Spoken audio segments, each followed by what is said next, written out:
আমার নবী, আমাদের নবী, আল্লাহর হাবিব নবী রাহমাতুল লিল আলামিন নবী বলছেন, কোন মুমিন বান্দা পথ হাঁটা চলার পথে যদি একটা কাঁটা ফুটে পায়ের মধ্যে, ওই কাঁটার ব্যথা যদি সে ধৈর্য ধারণ করতে পারে আল্লাহকে সন্তুষ্টি করার জন্য, আমি নবী রাহমাতুল লিল আলামিন বলে দিলাম, ওই ব্যথা সহ্য করার কারণে, আল্লাহর উপর সন্তুষ্টি থাকার কারণে আল্লাহ তার আমলনামা থেকে গুনাহ মাফ করে দেয়।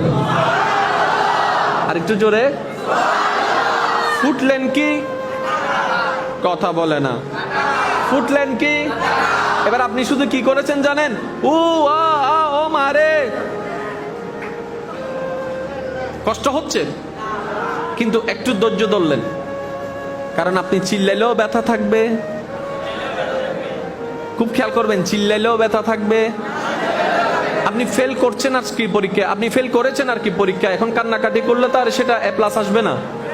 এখন আমার যুবক ভাই বোনেরা, আমার যুবতী ভাই বোনেরা কি করে, যুবক যুবতী ভাই বোনেরা এটাকে না সহ্য করতে পেরে 10 জনের, ওই যে আমাদের সমাজের কিছু মানুষ আছে, ওই নিজের পাতে কি আছে কি দেখে না, মানুষকে শুধু বারবার খোঁটা মারে, মানুষের পাতের মধ্যে শুধু গুতা মারে। ছেলেটার ওই মেয়েটার এই হয়েছে, ছেলেটার এই হয়েছে, পড়ালেখায় পাস করতে পারে নাই, নিজেদের পরীক্ষায় পাস করে নাই, সে কথা আর বলে না। ওই একটা ছেলে A- পেয়েছে, একটা মেয়ে A- পেয়েছে, এটাকে উৎসাহ সে দেয় না।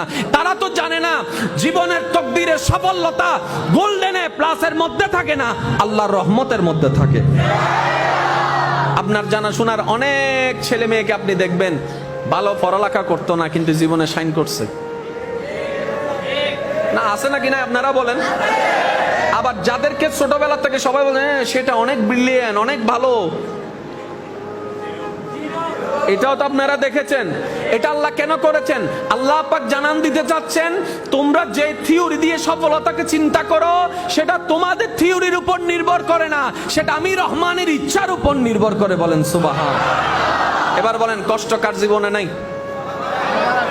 সবার জীবনে কষ্ট আছে, সবার জীবনে কষ্ট আছে, সবাই নিজ নিজ জায়গায় দুঃখে কষ্টে সময় কাটাচ্ছে। আমাদের যে জিনিসটা বুঝতে হবে এবং মনে রাখতে হবে, মনে রাখবেন, শয়তান কখন বেশি হামলা করে জানেন?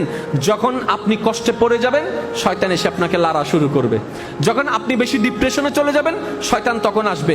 তখন এসে কি বলে, এখন আমি বললে আপনাদের এখানে অনেকের সাথে আপনার কথা মিলে যাবে।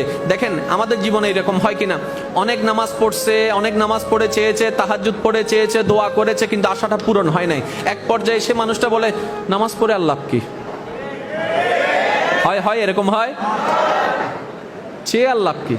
এতদিন চাইছি পাই নাই তো, এতভাবে চেয়েছি পাই নাই তো, এইভাবে চেয়েছি পাই নাই তো।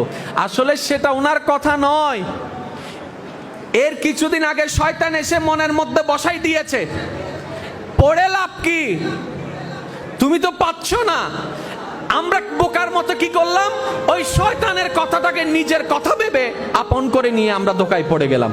আর সেজন্য সবার উচিত আগে শয়তানের ধোঁকা কাকে বলে সেটা যাচাই বাছাই করা, শয়তানে কিভাবে ধোঁকা দেয় সেটা বুঝতে পারা। কারণ আপনার আমার যেভাবেই হোক আল্লাহর প্রিয় হতেই হবে। আর একটু জোরে বলেন না, আল্লাহর প্রিয় হবার ইচ্ছা আছে না নাই? আপনি চান কিংবা না চান আপনাকে মরতে হবে, আপনি চান কিংবা না চান আপনাকে কবরে যেতে হবে। কি নিয়ে যাচ্ছেন ভাই, কি নিয়ে যাচ্ছেন? নিজেকে প্রশ্ন করেন। তর্ক করার দরকার নাই, ঝগড়া করার দরকার নাই। এবার আল্লাহ পাক রব্বুল আলামিন কি সুন্দরভাবে বলছেন দেখেন, হে আমার বান্দাগণ, তোমাদেরকে আমি পরীক্ষা করব ভয় দিয়ে। আর একটু জোরে, হে আমার বান্দাগণ জেনে রাখো, আমি তোমাদেরকে মাস্ট বি পরীক্ষা করব ভয় দিয়ে। সম্পদ নষ্ট করে, আপনজনদেরকে তোমার কাছ থেকে কেড়ে নিয়ে, আরো বিভিন্নভাবে আমি তোমাদেরকে পরীক্ষা করব, এতটুক জেনে রাখো। যেহেতু আল্লাহ জানাই দিয়েছেন, তার মানে পরীক্ষা নিবেন। যেহেতু আল্লাহ জানাই দিয়েছেন, আপনাকে পরীক্ষা নিবেন। এবার আপনি যতদিন এই দুনিয়ার মধ্যে থাকবেন, এই পরীক্ষা আপনাকে সম্মুখীন হতেই হবে। হয়তো এইভাবে, না হয় এইভাবে, না হয় আপন দিয়ে, না হয় পর দিয়ে, আপনাকে এই পরীক্ষার সম্মুখীন হতেই হবে, এতটুকু মনে বসাই নেন। এবার পরীক্ষা যখন সামনে, ইচ্ছা করুক না করুক, মনে ভয় লাগুক না লাগুক, পরীক্ষার হলে তো যেতে হবে। এখন আপনার পরীক্ষা যখন সামনে, আপনাকে তো পড়ালেখা করতেই হবে। সেজন্য দেখলেন না এসএসসি পরীক্ষার মধ্যে যখন আমার ভাই বোনেরা পড়ালেখা করে নাই, যখন হঠাৎ করে অ্যানাউন্স হয়েছে পরীক্ষার সময় সবাই পড়ালেখা হুরুস্তুল পড়ালেখা শুরু করেছে। এই সামনে এসএসসি পরীক্ষা আসবে, আমার ভাই বোনেরা হুরুস্তুল পড়ালেখা করছে। এতদিন পড়ি নাই আমরা, সেটা এখন টানতে হচ্ছে আমাদেরকে। কথা বলেন ঠিক না? এবার আপনাকে পরীক্ষা দিতে হবে। এবার আপনি পরীক্ষার জন্য প্রস্তুতি যদি নিতে পারেন, আপনার জন্য সফলতা সহজ। এবার পরীক্ষার প্রস্তুতি কিভাবে নিবেন এবং সফলতা কিভাবে হবেন, সেটাও আল্লাহ পাক কোরআনের আয়াত দ্বারা বুঝাই দিয়েছেন। বলেন না সুবহানাল্লাহ? আরেকটু জোরে বলেন। আল্লাহ বলছেন বিভিন্নভাবে আমি তোমাদেরকে পরীক্ষা, আওয়াজ হয় নাই, হে বান্দারা জেনে রাখো আমি আল্লাহ তোমাদেরকে বিভিন্নভাবে পরীক্ষা,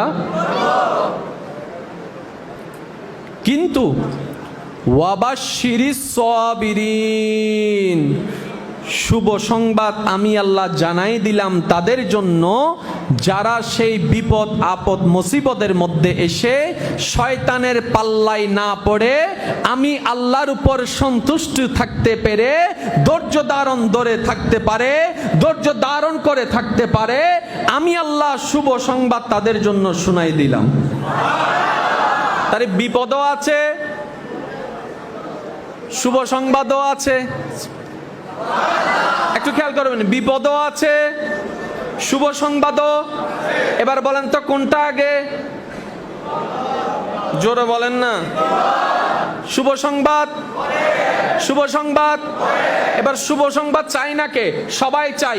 এবার আমাদের যদি চাওয়াটাই শুভ সংবাদই হয়, তাহলে আমাদেরকে ওই বিপদের সেতুটা পার দিতেই হবে। এবার বেজার লাগে কোথায়, শুভ সংবাদে নাকি বিপদে? জোরে বলেন না। হতাশ হয় কখন, শুভ সংবাদে না বিপদে? এবার আপনার ব্যবসা করেছেন অনেক টাকায় লোন করে, অনেক টাকা লোন করে আপনি অনেক কষ্ট করে ব্যবসা দাঁড় করাইছেন, 3 মাস আপনি লস।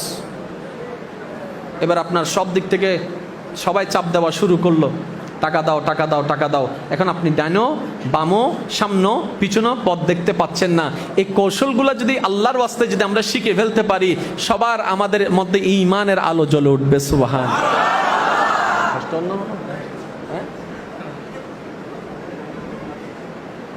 এই শীতকালে যে আমি কেন এত ঘামাই আমি সেটাই বুঝি না। অনাতুন গরম লান না, অদুনো হদ্দা না অদুনো হদ্দা, হ্যাঁ হন্ডে যাইতাম। আপনাকে পেয়ে সবাই ঠান্ডা হয়ে গেছে, আপনাকে পেয়ে সবাই ঠান্ডা হয়ে গেছে। ইতারা মনে কষ্ট পার ফানলার। এই আলোচনাটা বুঝার দরকার আছে না নাই? আমি প্রায় সময় একটা আফসোস করি, কোরআন যার কাছে আছে, হাদিস যার কাছে আছে, তার কাছে আর পৃথিবীর কোনো কারো কাছে পরামর্শ নেওয়ার দরকার। আমরা এত ডিপ্রেশনে পড়ে আছি কেন? আমরা কোরআনটাকে আসলে বুঝার মতো, বলেন না ভাই একটু, আমরা কোরআনটাকে বুঝার মতো বুঝি নাই।